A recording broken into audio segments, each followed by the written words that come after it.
Baik, Assalamualaikum warahmatullahi wabarakatuh. Perkenalkan, nama saya Muhammad Krisna Taufikul Hakim. Saya dari kelas PAID dan saya dari kelompok 9. Yang kali ini saya akan mempresentasikan terkait makalah kami, yaitu iman kepada qada dan qadar. Dan sebelum kita memasuki pembahasan, kami akan memaparkan materi tentang beriman kepada qada dan qadar ini membagi menjadi 4 pokok pembahasan. Yang pertama adalah pengertiannya sendiri, yaitu pengertian iman kepada qada dan qadar. Yang kedua adalah hikmah beriman kepada qada dan qadar. Yang ketiga adalah kebebasan kehendak manusia. Dan yang keempat atau yang terakhir adalah hubungan kebebasan kehendak Allah dengan manusia. Memasuki pokok pembahasan yang pertama, yaitu pengertian iman kepada qada dan qadar. Al-qada dan al-qadar merupakan salah satu rukun iman yang wajib diimani bagi seluruh umat muslim yang ada di dunia. Yang dimana secara bahasa, qada mengandung beberapa makna. Yang diantaranya di sini, pertama adalah yang artinya memutuskan hukum atau al-hukmun. Yang dimana al-hukmun ini berasal dari bahasa Arab, yaitu qada yakdi qadaan, yang berarti menghukumi. Ya, yang pertama itu adalah memutuskan hukum. Kemudian yang pengertian yang kedua adalah perintah atau al-amr. Karena maksud dari sini adalah sebagaimana yang tertulis dalam Al-Qur'an surat Al-Isra ayat 23 yang berbunyi, A'udzubillahi minasyaitonirrajim. Bismillahirrahmanirrahim.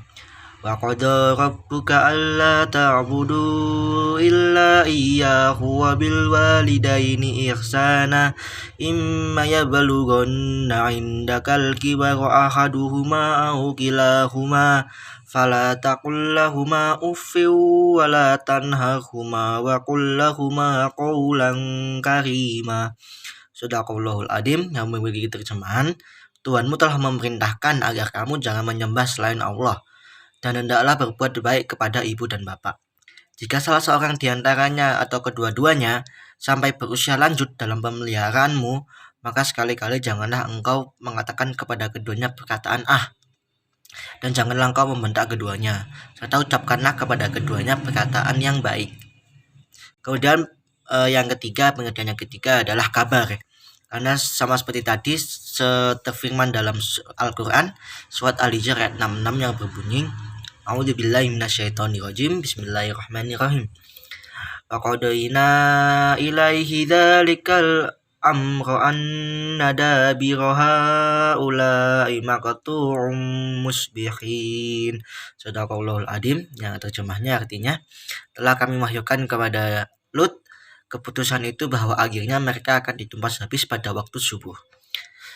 Itu pengertian adalah qada. Sedangkan qadar menurut ilmu tauhid memiliki pengertian adalah takdir, yang dimana apabila diperluas pengertiannya, yaitu sesuatu yang telah ditentukan oleh Allah Subhanahu wa ta'ala kepada hamba-hambanya, baik bersifat perseorangan maupun golongan, baik tentang nasib atau perjalanan hidup ataupun tentang peraturan-peraturan yang ditetapkan manusia, hewan, tumbuhan, dan semua makhluk yang telah diciptakan oleh Allah Subhanahu wa ta'ala.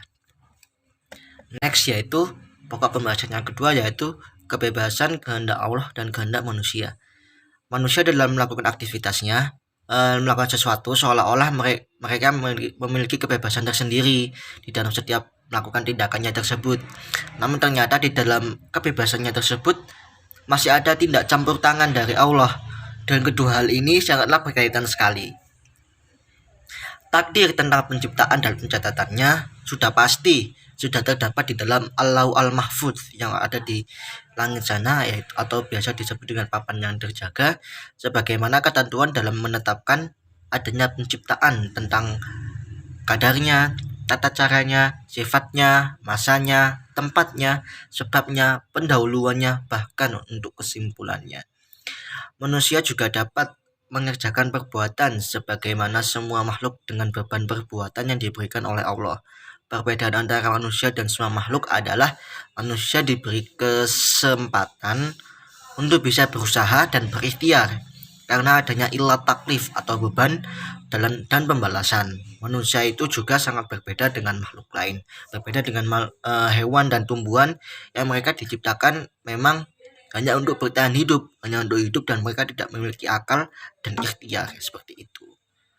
Untuk dua pokok pembahasan selanjutnya akan dijelaskan oleh rekan saya Leni Mailani.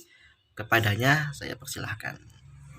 Masuki pokok pembahasan yang ketiga, yaitu hikmah mengimani qada dan qadar.